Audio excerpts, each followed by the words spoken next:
कि ये पुलिस किस तरीके का अपराध कराना चाहती है, ये आम जनमानस को किस तरीके से सुरक्षित करेगी।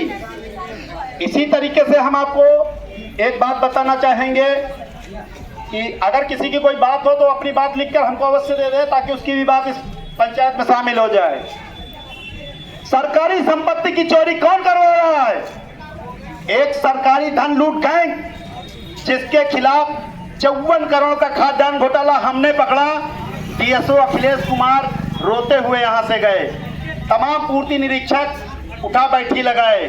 सचिवालय में आदरणीय आईएएस अखंड प्रताप सिंह ने हमारी शिकायत की जांच की और हमको सचिवालय बुलाया और सारी बात सुनी और इन लोगों को विरुद्ध कार्रवाई की। आप समझिए 1,31,000 राशन कार्ड फर्जी कटे। आप समझिए ये घोटाला आपके अमेठी जनपद में हो रहा है। अब करवा कौन रहा है? पुलिस संरक्षण में हो रहा है। आप किसी घोटालेबाज के खिलाफ शिकायत करिए, कल के आपके विरुद्ध मुकदमा दर्ज होगा, 110 जी लगेगी, जिला बदर होंगे आप। और असली अपराधी इनके थाने में बैठ के चाय पिएंगे। आपको एक घटना बताते हैं, साक्ष्य सुधा बताएंगे। मैंने फिर कहा कि जितना बड़े हो आईएपीएस और पीपीएस, ये लोग आए और बताएं कि ग्राम पंचायत कुशीताली में 2022 में सरकारी जमीन पर लगे हुए सफेदा के पेड़ कट जाते हैं। उसकी शिकायत के बाद एसडीएम ने जांच टीम बनाई।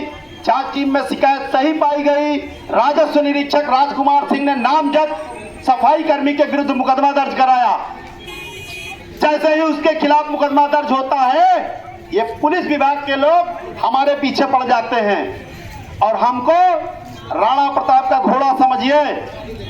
हम अपने मालिक और अपने टारगेट को भूलते नहीं हैं, भाला कितना भी घुसेड़ो।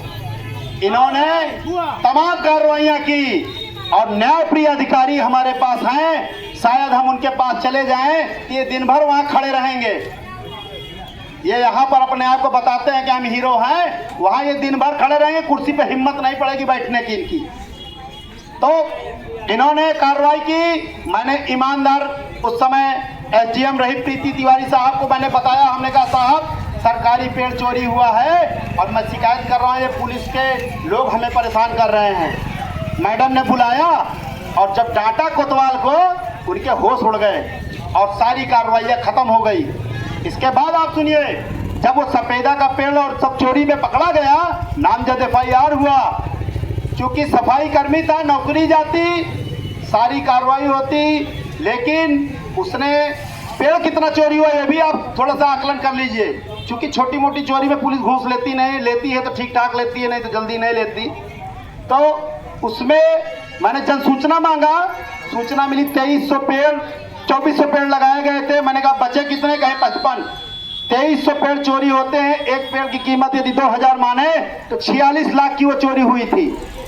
अब 46 लाख की चोरी जब हुई थी, अब 50,000 रुपया जिसको वेतन मिलता है, वो दरोगा को खरीदा, कोतवाल को खरीदा, सीओ को खरीदा और विवेचक को खरीदा। जब सब मैनेज हो गए तो उसने क्या किया? फाइनल रिपोर्ट लगा दिया। फाइनल रिपोर्ट लगने के बाद चोरी का प्रकरण खत्म, सफाई कर्मी बाइज्जत बच गया। मैंने एसडीएम साहब को कहा कि साहब आपका नैतिक कर्तव्य है कि सरकारी राजस्व की सुरक्षा करें। मेरी शिकायत पर जांच हुई, शिकायत में चोरी की घटना सत्य पाई गई। आपका राजकुमार कानून गो इसकी पैरवी नहीं कर रहे हैं। इसके बाद उन्होंने प्रोटेस्ट दाखिल किया और शिवप्रकाश सिंह ने फाइनल रिपोर्ट लगा दी। मैंने तब से आज तक दर्जनों शिकायतें दी। एसपी महोदय की हिम्मत नहीं पड़ रही है कि फर्जी विवेचना करने वाले उस उप निरीक्षक के विरुद्ध कार्रवाई कर दे, उसको पुलिस लाइन भेज दे, उसकी वर्दी उतरवा ले। जो आदमी पैसा लेकर फर्जी विवेचना कर सकता है वो आतंकवादी से भी ज्यादा खतरनाक होता है। हम लोगों के जो बीच में बच्चे हैं, ना इनके पास बंदूक है, ना सही कोई डंडा है। ये लोग अनजाने में अपराध करते हैं, लेकिन ये पुलिस के वर्दी पहन के जो लोग घूम रहे हैं, ये पढ़े लिखे हैं और पढ़े लिखने के बाद ये जानबूझकर अपराध करते हैं और अपराध भी ऐसा करते हैं कि उसका कोई तोड़ ना निकले। जैसे 302 के अपराधी को छोड़ा जा सकता है। अभी एसपी साहब इसको बताएंगे।